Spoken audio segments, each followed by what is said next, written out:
Our media product uses, develops and challenges forms of conventional ideas in many ways.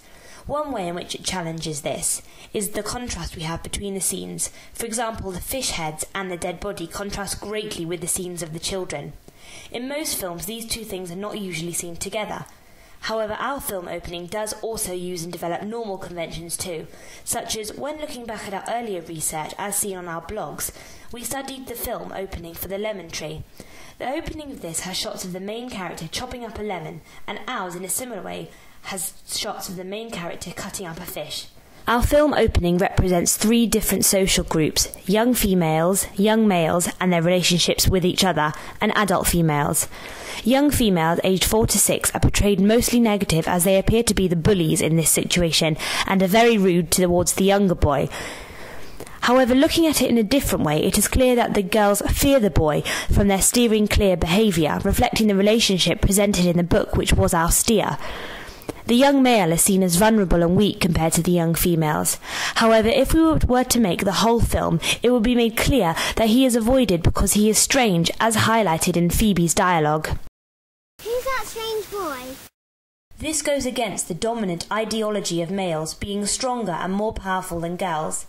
Adult females, presented by Beth as the classic damsel in distress, is a reactionary portrayal, however a negative stereotype. During our research, we looked at the 2007 film of Sweeney Todd, directed by Tim Burton. It was set in a similar time period and had similar genres to our film, meaning the distributor would already have the knowledge as how to approach distributing this film.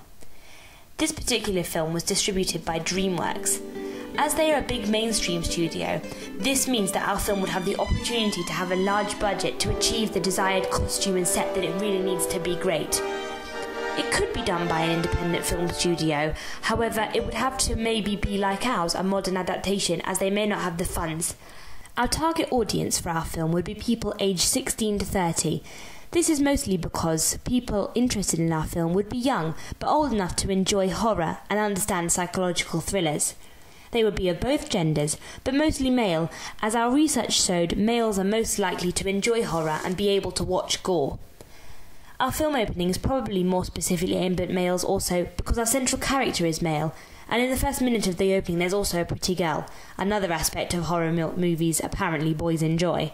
It was a challenge to make sure that we were within the right genre all the time, but our audience research really helped us with that. This, combined with that very, very precise planning early on, meant that we stayed within the boundaries.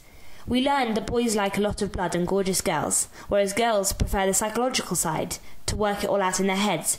So we made sure that our opening included lots of gore and a pretty girl, but also meant that if you were to watch the whole film, it would provide you with food for thought. After we completed our film opening, we got a number of people to give us feedback on it, to pick out the best parts, and the parts where we could have done better. We used this feedback to help us improve our product further. It was good to get audience feedback, as it meant that we were able to assess if we'd met the requirements needed to make our film opening effective, shown through our initial audience research. As you can see, here we have had lots of positive feedback, as well as some advice on how, if we were to repeat the exercise, to improve it further. We were thoroughly pleased with everyone's comments on our piece, and we really enjoyed doing it. We have learnt a lot about different technology used in filmmaking, mostly camera skills such as pull focus to create movement in a still shot, zooming in and out to give different views of an area, using a crane to track shots, and we have also used a lot of other things such as microphones to record Foley and dialogue separately to the shot. This means that we can get the best quality sound and was really helpful, especially in our piece. However, unfortunately, some fuzzy background noise was picked up in some of our recordings that we were unable to get rid of. We then synced the sound with the video in Adobe Premiere. We have also used a haze machine. We used it to create a smoky effect in some of the perfume bottle shots, as we realised they were quite static, and so this gave them some texture and movement. We controlled the amount of smoke using a computer program in the room adjacent to the studio.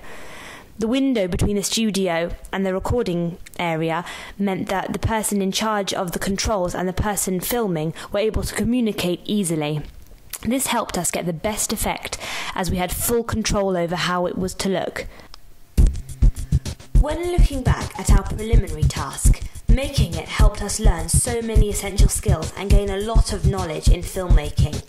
We filmed it over one lesson, however it took several lessons to edit, and that was when we really realised how long it was going to take us to edit. This helped us to realise that the more time we spent filming, the more time it was going to take editing, so we really had to think about what it was exactly we wanted to film. This allowed us to manage our time really effectively, making sure we left ourselves plenty of time to complete the editing. We learned how to create effective yet simple angles to show characters in different points of view. This here is one of my absolute favourite shots where I lay on the floor to get the looking up angle. This helped us when filming for the main tasks, and we made sure we filmed a lot of different shots in the same scene to create some variety within the film.